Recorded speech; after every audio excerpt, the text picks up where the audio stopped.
আর বন্ধুরে, রাতের 10টায় যদি তুমি মরে যাও, মরার সাথে সাথে তোমার নাম হয়ে যাবে লাশ। তোমার পরনের পরিহিত কাপড়গুলা খুলে ফেলবে। হায় রে বন্ধু, গরম পানি দিয়ে তোমাকে গোসল করে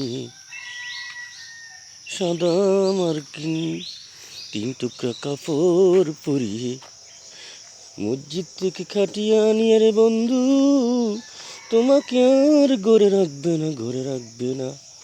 হয়তো ঘরের পাশে অথবা বাইরে অথবা বারান্দার একটা কোনায় তোমাকে রেখে দিল। তারপরে কি হলো? তোমার ছেলে সন্তান তোমার সম্পত্তি ভাগাভাগি করতে শুরু করলো।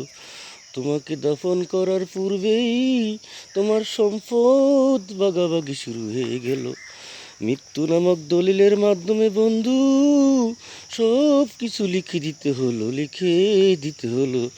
তুমি মালিক নাই, এই সম্পদের মালিক হয়ে গেল তোমার সন্তান।